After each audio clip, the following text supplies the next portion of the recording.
Good afternoon. We are live.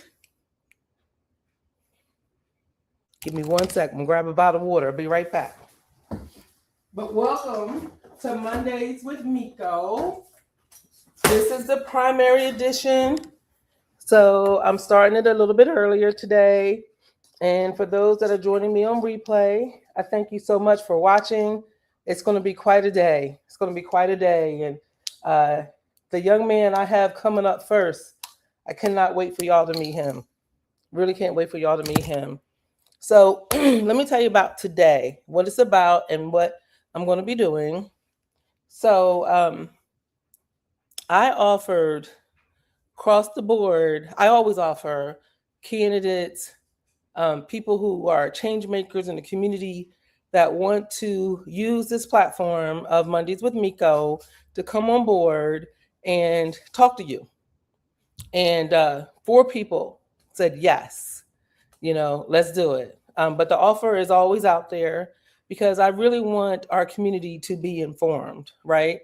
And when you think about the decisions we have to make starting tomorrow, because tomorrow is the beginning of early vote. And when I wrap up, I'm going to talk to you about that and a little bit about redistricting and how important it is for you to vote actually on tomorrow. All right. And so the reason why I'm doing these 4 Monday with Miko sessions today, because it takes a lot of time, y'all. But I wanted you to be able to hear, in case you haven't been able to meet these folks on person. I want you to have the opportunity to ask them any questions that you want to ask.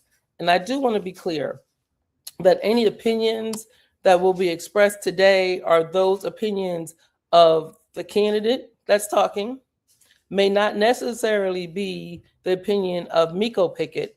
And in no case is anything that I'm doing today directly related to my position as mayor or the city of Mullins. So this is our opportunity to ask questions. And I beg you, ask questions. No question is silly. No question is not, ask them if you want to know what they do for fun. Ask them about that. Because I think we should know the folks that are running for office, and especially when they're running for these statewide positions. And we have an opportunity this year, y'all, to really go out, to really exercise our right to vote, and to really select people that are going to make a difference in our community. So I invite you all, come in. I know you're going to learn some things today. Please like it and share it to your other pages, because it's time for conversations. And, one of the things somebody has said to me that they really like how the candidates are coming to Marion County. Well, keep in mind, hold on 1 second. Had to close the door. So they're not just coming to Marion County. They are in Marion County because we have asked them to come. Rural communities have not had a voice for a long time. And it's strategic on the parts of candidates because they figure they can go to the bigger cities and the urban areas and get more votes than all of us combined. But we have to stand up. We have to say, no, our vote counts, our vote matters. You need to come to us. You need to be on our platforms, and then we will vote for you. So I'm excited about that. So let me just go ahead and introduce you to my first of this Mondays with Miko primary edition. His name is Vincent Coe. I'm gonna go ahead and bring him to the stage. And hey, Vincent. Hi, Mayor. How are you? I'm doing great. And so let me tell the folks how I met you. Okay. He probably doesn't even remember meeting me, but I was in the room. So I had went to an event in Florence, and this young man stood up and said, "I'm running for state treasurer."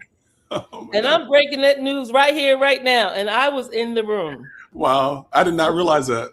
Yes. Listen, the boldness of what you did in that moment in Florence. I was like, he don't know who's in this room. He don't know who's recording it.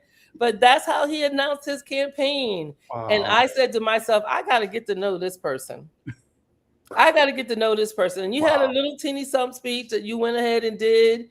and it was just awesome. It really was, and Wow, I've been following you. thank you for mentioning that because I did not realize. Well, and just so happened in that room was my high school principal when I announced as well. It was not planned, so I just believe things happen like that because we're on an assignment. So, but we can talk about that. Yes, let's talk about it. Let's talk about it. So, if you could take a couple minutes and Sure. introduce yourself to the people, tell us in 2 minutes or 3. Tell us about Vincent Coe, and then we're going to ask you about State Treasurer. Awesome. Okay. Well, great. Well, again, thank you, Mayor, for having me. Vincent Coe, who is he? I am a small town, born and raised gentleman from Darlington, South Carolina, youngest of 4. So when you were talking about smaller towns, that just immediately resonates. I graduated from Lamar High School 2003. I'm a graduate of University of South Carolina, Darla-Moore School of Business, and also graduate of Case Western Reserve University School of Law. So I'm a lawyer, but I don't practice.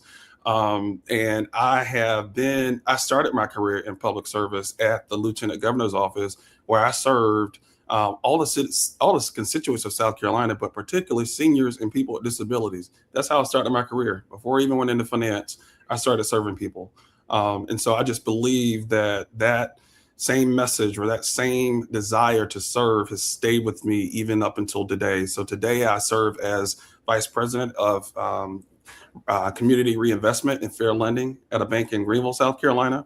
And my job is to ensure that the bank is providing fair and equitable services to all of the communities that it serves. So when you know anything about CRA, it's really important for all those small town communities. So that's what I do on a day-to-day basis. I am also a licensed minister, but I don't have a church, but I minister wherever I can, all over, whenever I get the call. So that's a little bit about me. Wow, that's a lot. Okay, all right. So from attorney, but you don't practice. Yes. Minister, but you don't have a church right now. That's right. And finance, deep, true, and blue. And now you're in finance, but you're still serving the community. That's right. It seems like to me, your crossroads, being the minister, being the attorney, and having this expertise in finance is maybe what's bringing you to this table. Absolutely. That is, I think it certainly is. And you may get to this, but I just felt like at this moment, all across the state, and even not just the state of South Carolina, but the nation, I think a question has been asked, well, what are you going to do? And I think that's every single citizen. What are you going to do about what's happening in the world? And it, to me, let's hold that. Yep. Because I want to go there. Yes. But what I want folks to understand is a lot of times when we go to vote, we don't know who all these people are running for treasurer, running for comptroller, running for, secretary this and secretary that. We don't even know what they do. That's right. And now we got to pick somebody. So I'm going to tell you the truth. When I go to pick, a lot of times, if I'm not going to say, but if you don't know the name, you got to have some kind of rhyme or reason, right? That's right. But I want them to know the names of the folks. Tell us, what does the state treasurer do in South Carolina? Yeah. So a wee bit of education, and then we're going to find out what you will do. Vincent Coe. Absolutely. Yeah. So for the basic, simplest way to think of it, the treasurer is a state's banker, and he is, in essence, the watchdog of taxpayer money. Most people don't realize that the treasurer manages over $70 billion of taxpayer money. That's a lot of money. And so it impacts South Carolina. 70 with a B? With the B, 70 with the so B. Is that what's coming through constantly, or that's what's kind of sitting there? I think it's just sort of the aggregate, what comes through there in total. So there's the there's taxes, there's investments, there's this college savings plan. He has a lot of hands in a lot of those they have a lot of hands in those pots, right? So it's basically the hub of all money flowing through South Carolina. Okay. So that makes sense. And so it's an elected position. Yes. So it's important that we understand the background of someone that's going to be in that position. That's right. I'm going to interview you. Okay. Let's just pretend that you're coming to be my accountant. Okay. So how many years experience do you have that makes you qualified for a position such as state treasurer? Sure. So I have nearly, actually probably just over 20 years experience. I started out as a bank examiner back at the FDIC. So that's how I started my career. I started my career examining banks, basically looking to see if they're safe and sound. That's on a risk management side, and then also seeing if they are carrying out policies and procedures that are fair and consistent to all consumers. So there's really two different pieces that you look at it from that standpoint. As a when I started my career at the FDIC, this was at a time when banks were closing like every single week. This was right after the mortgage crisis, so they're kind of when the bubble Which burst. one? The one in 2007 Yeah, or the the one one in in 2000? 2000, yeah, the one in 2007. So I 2000. remember that. That's right. I was at a financial institution too. It was Okay. terrifying. A Yeah. matter of fact, I sold a house in 2008. Mm-hmm. I barely got out. I Wow. barely got out without losing my shirt. Right. So that it's important Yes. that we have qualified, skilled people. And so you was there in the middle of that. Yes, absolutely. So I joined. So I was hired at the end of 2008, and I actually started. As a matter of fact, the first day I started was when Barack Obama was inaugurated. So I want to think it was January 9th of 2008. Wow. And so it was. I always remember that. But so the first 6 months, I was in Dallas, Texas, and like I said, banks were closing every left, right, and center. So what the role of the FDIC, and I'll just kind of give folks a little bit of historical knowledge. The FDIC preserves confidence in the banking system. So if banks are closing left, right, and center, folks, should I put my money in the bank kind of thing? So my job was to make sure that we are protecting the depositors in those financial institutions. And so that's how I started my career in banking. And so since then, I just have continued to use that to help me to make sure that folks are protected. Yeah. Oh no, you didn't freeze on me, did you? No, no. Okay, good. Okay, so now my next question is, so that sounds great. What would you say your greatest strength is? Because you got a lot going on. What is your greatest strength? If you had to pick one, remember you're in a job interview right now. What would be your greatest Absolutely. I think my greatest strength is servant leadership. And I know that's a broad term, but I just believe that the real leaders serve. And how you lift people is by pushing them forward.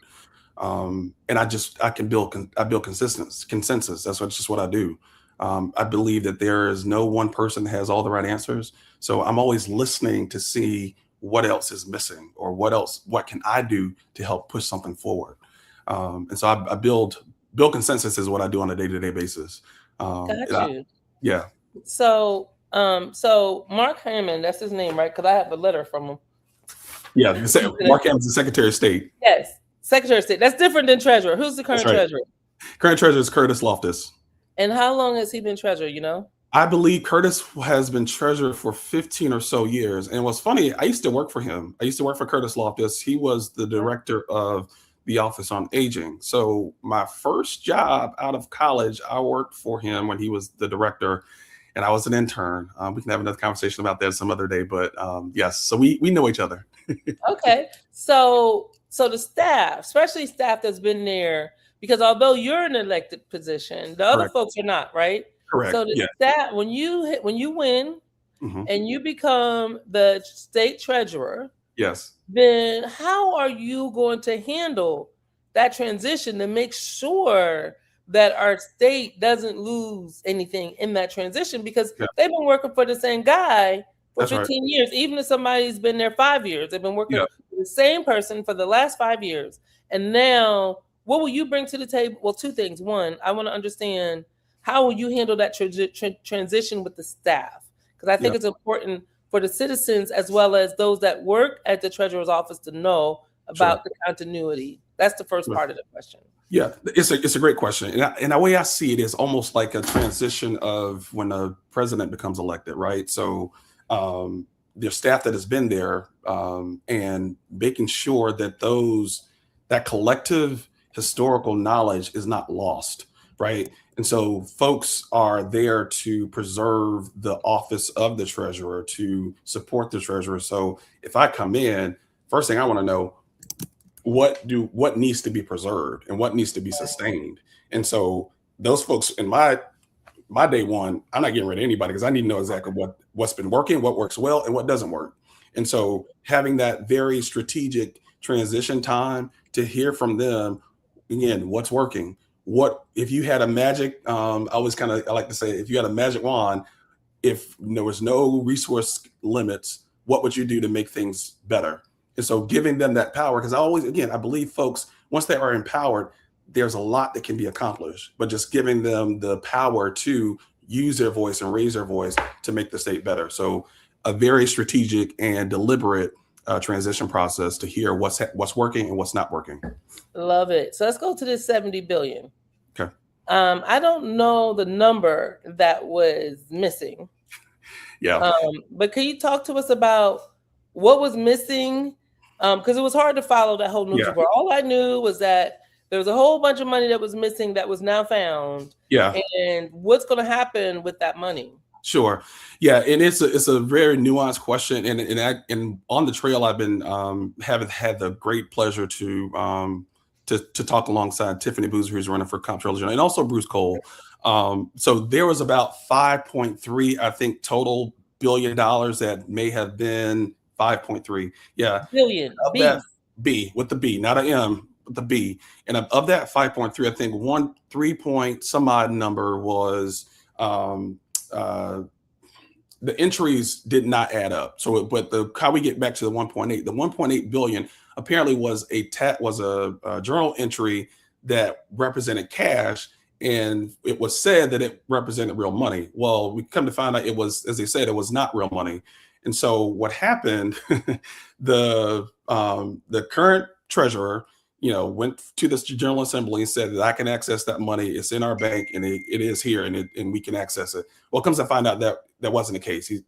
There's a report that actually the OIG, and I encourage folks to go out to the website. They can Google it and type in Treasurer's Office OIG report, and it lays this out very clearly. But the bottom line is that report highlights that there was mismanagement of taxpayer funds, but they didn't go so far as to say there was criminal activity. They just said that it was mismanaged. And so in the world of finance, and I'm sure you know this, trust is the number one, day one. At the end of the day, you have to have trust. You have to have trust and accountability in the office that you serve. So if there's any shadow or anything that makes one second guess, that's not a good place to be, especially when you oversee over $70 billion. So sort of as that 1.8 billion, there were some questions about how it was reported, and apparently it was not. That information was held and kept from the General Assembly and even the public. So now, what will you do to address that transparency? Because this person's been there, with all due respect to the current treasurer, Sure. but he's been there for 15 years. Sure. What kind of transparency will you add so that the General Assembly, and I'm asking the question, I'm assuming that you're going to be adding, I think you said that your platform included transparency. Yes. What kind of transparency will you add that would minimize the loss of 1.8 or $5.3 billion as a journal entry? Sure, absolutely. And actually, I want to give credit to the current Comptroller General's office, because after the report was issued, or when this was an ongoing investigation, and one of their recommendations was to create an internal auditor. And so I would love to marry those same practices and principles over in the Treasurer's office, to have an internal auditor, someone that can basically keep us accountable. In this line of work, you have to have some form of you have to have several actually internal controls that ensure that you don't have things like this to happen. You got to be proactive and not reactive. Got it. So the issue was a multiple department issue. Got it. Yes. So moving on from that, and any questions you have, hi Katina. If you guys have any questions for Mr. Vincent Coe, he's a candidate for state treasurer. Any questions at all? He's here, willing to ask your question. Just go ahead and drop them in the chat. So what would you say is your greatest weakness? Oh, wow. That's a great question. It may sound crazy, but I almost feel like my greatest weakness is also my greatest strength. My strength is that I like to uplift folks, but sometimes you might spread yourself too thin, because I don't like to tell folks no. I try to give my all, and there's only 24 hours in a day, and sometimes you want to give your best, and you want to, help make everybody win. But you just have to be able to do a deliberate no. And I talked about this, a deliberate no or reckless yes. So that if anything, I think that would be my weakness. And, I'm sure that if you talk to some people know me a long time, I'm sure they think of others, but that's the first thing comes to mind. No, very good answer. So still waiting for any questions. See, the topic of treasurer is confusing to a lot of people. But let's get to know Vincent Coe, the man, for a second. Sure. Tell us about your family. Absolutely. So I am the youngest of four. So I'm the baby. I have two older sisters and an older brother. As I said, born in Darlington. My mom is a nurse. She's a nurse practitioner. She's still working. And my father, he is a Vietnam veteran. And so actually, and I do want to take a moment and pause and just thank all of the service members, and particularly remember those who gave the ultimate sacrifice. That's just something I always in my heart is a special place for veterans. But my great grandparents and grandparents just instilled the great importance of hard work. And so again, myself, I have three nephews, I have two nieces, and I just like to spoil them and give them back to their parents. Yes. And go back to work. Go back to work. So it sounds like you're a workaholic. I am. I'm always working. But, I think we need that in South Carolina right about now. Sure. So we have our first question, and it's from Miss Lizzie Crawford. And she wants to know, why do you feel you're the best candidate? Yeah, it's a great question. I believe I'm the best candidate just given my past experiences. As I said, I've been former bank examiner. So in short of, I've been trained to verify and sworn to protect. That's the bottom line. I just believe that I have a certain level of skills and experiences that just makes me uniquely qualified for this role. And I didn't talk a little bit about this before, but I serve on multiple boards and committees. So I graduated from University of South Carolina. I sit on the Young Alumni Board for the Darla Moore School of Business. And I'm also the first vice president of the Florence Symphony Guild, so the local orchestra here in Florence. Okay. And I really love serving others in promoting the arts, civic activities, all of it. And I'm also part of the Divine Nine. So I'm a member of Omega Psi Phi fraternity, an officer in my local chapter.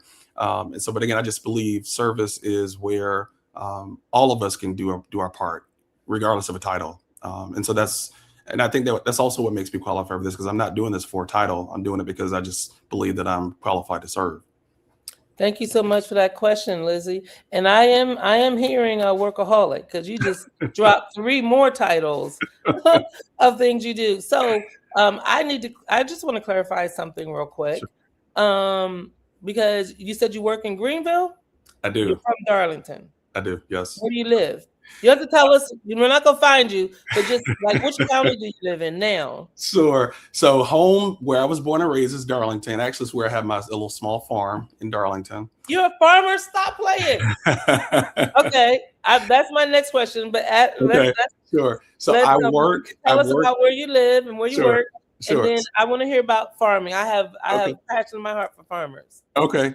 So I work Monday through Friday at a bank in Greenville, South Carolina. United Community Bank is where I work Monday through Friday. So I have a little apartment there in Greenville. But my home, my home has been here for the past in Florence. I bought a house about 4 years ago in Florence, South Carolina. So I'm anywhere between Florence, Greenville, Darlington, and of course now since I've been on the trail up and down the roads of South Carolina, trying to get to know as many voters as I can. I thank you for that, because I'm got that farmer question brewing in my head, so sit tight. Okay.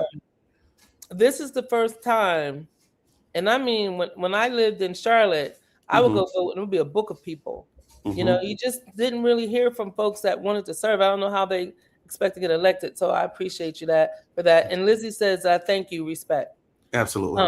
So on respect, farmers, you have a small farm.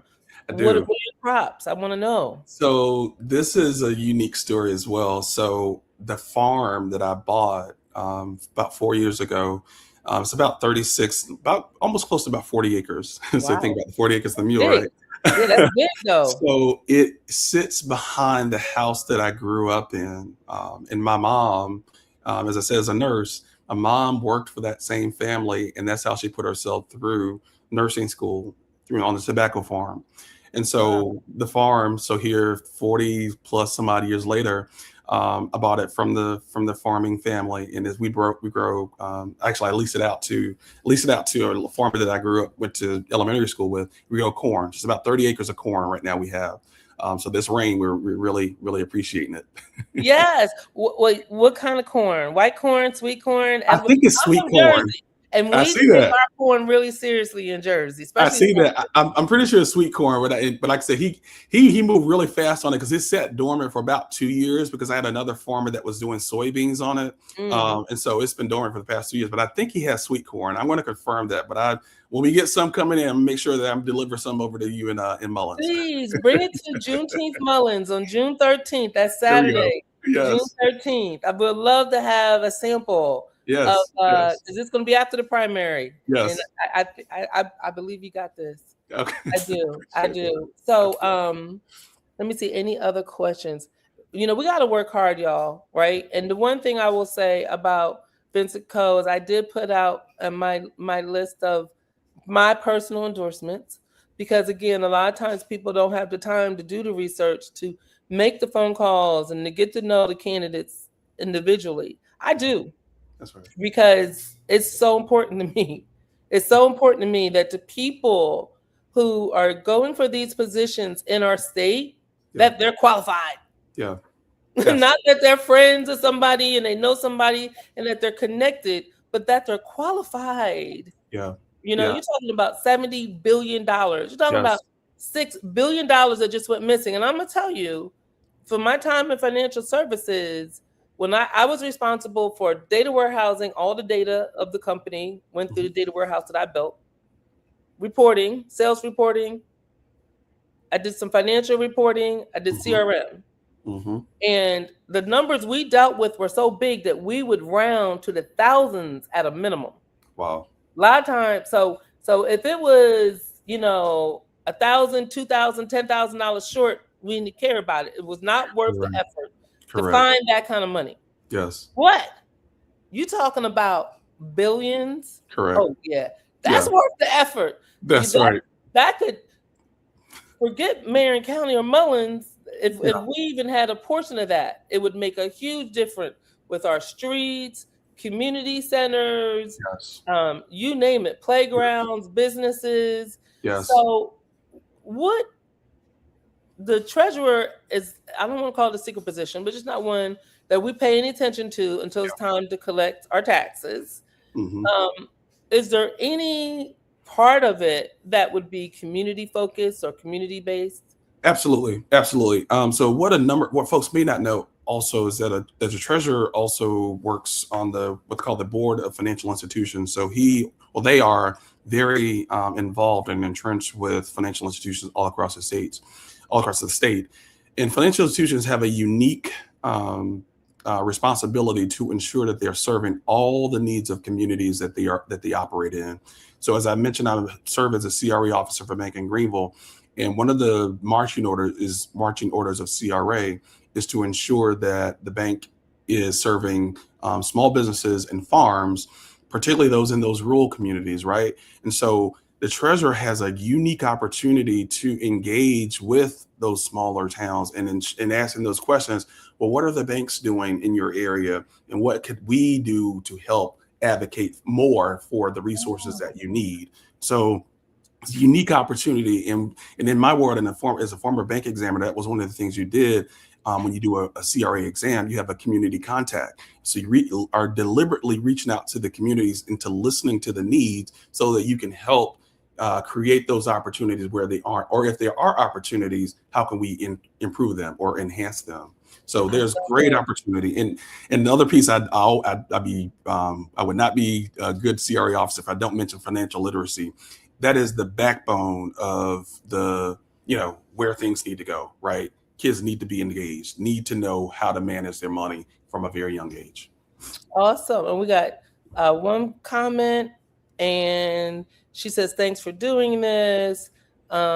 She had to hear this for herself, and it's Awesome. definitely helped her make her decision. And so voters want to be asked. So I thank you, sir, for Absolutely. saying, "Yep, sign me up for Mondays with Miko."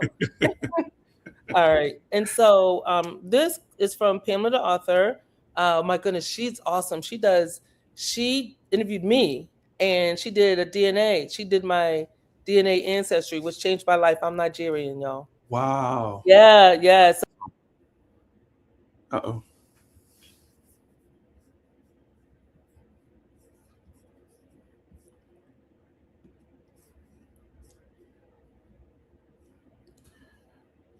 Looks like the mayor may have shot I'm for a back. second. I was trying to read her question. Okay. I took myself out of studio. All right.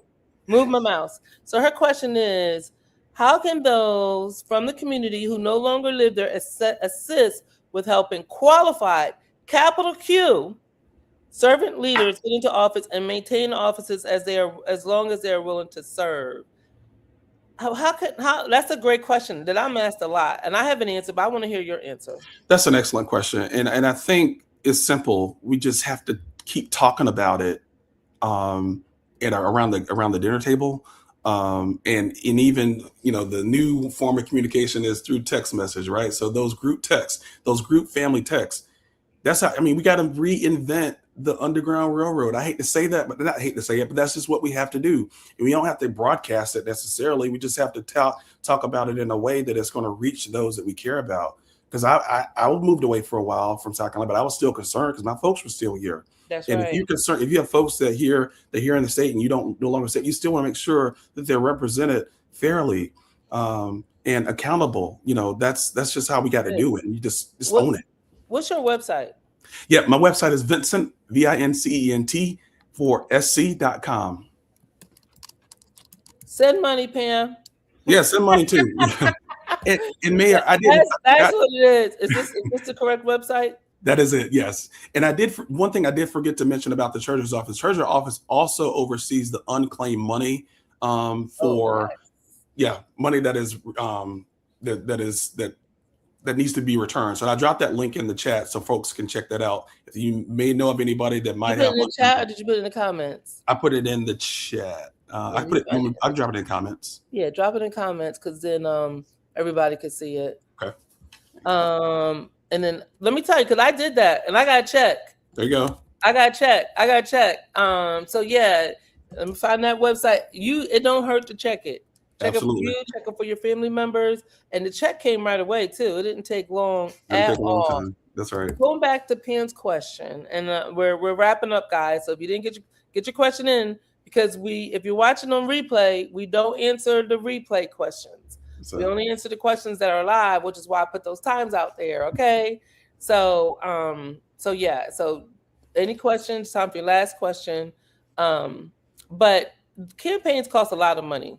Yes. And that's why I believe that we don't always get the candidates that we deserve. That's right. Because Vincent has to go to 46 counties, 271 cities in the state of South Carolina. That's right. Humanly, that's not possible to do. No. So he needs texting, he needs phone banking, he needs all these other things to get his message out, and all of that costs money. Gotcha. I see you dropped it. And then let's see, there it is. And I put it up there. All righty. Is that it? What we do for citizens? But you can also just Google treasurer and unclaimed property. Yes. It's a very, very easy website. Yes. So I'm going to give you the final word. Okay. I don't see any other questions at this point. Giving you the final word. What do you have to say to the people? Because it starts tomorrow. Yes, it does. And first and foremost, I encourage folks to vote early tomorrow. If you can do it before 11 a.m., there's a lot of things happening around the redistricting, but the sooner we can get in there and get those votes started, we send in a message to the State House, and not just the State House, but Washington, D.C. I believe this campaign is not about myself. As I said, I'm a servant leader. I believe that we all are better together, as the mayor, like the mayor even say that. Stronger together. There's space for all of us. And I've also said, too, that if you don't have a seat at the table, it's more than likely that your interests are on the menu. So your vote, Your vote is a seat at the table. And so this is our moment. And when I say our, I mean all of us. It's everybody's moment. And this can be done if we work together. South Carolina has a lot of potential, is growing fast. There's more than enough opportunity for everybody. I believe that I'm qualified for this seat.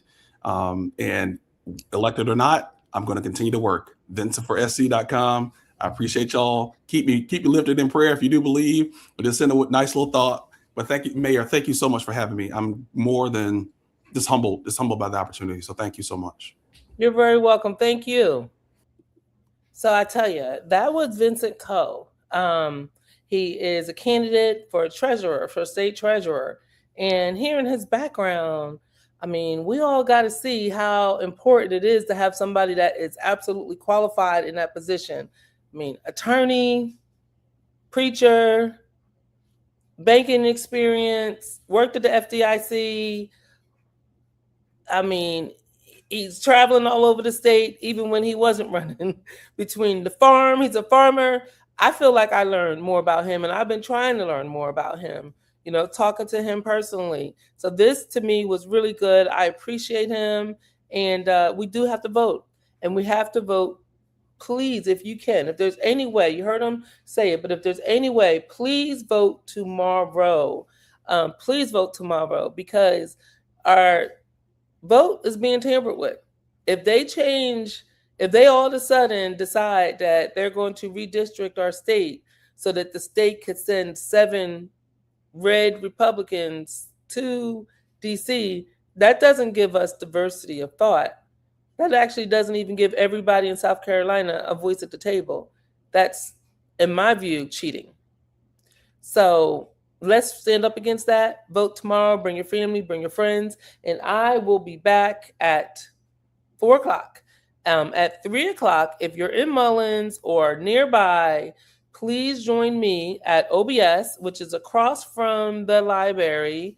I don't even want to say her title because I get it wrong all the time. But retired U.S. Navy officer Ed Levon, for the last 5 years, she has what's called Taps Across America. And she's done it over at the Square. This year, she's doing it at OBS. It's very, very brief. She starts at 3 o'clock on the dot. You know how the military is. They play taps so they can pay homage to those that have gave the ultimate sacrifice and service to our country. My father, he was in Vietnam. He recently passed away. So I will have with me his hat, the actual hat that he wore every day. My dad wore that hat every day. So I'll be having that with me. So please come, bring your family, bring your children, and we will not be long. And right after that, then I'll be back on at 4 o'clock with the next candidate.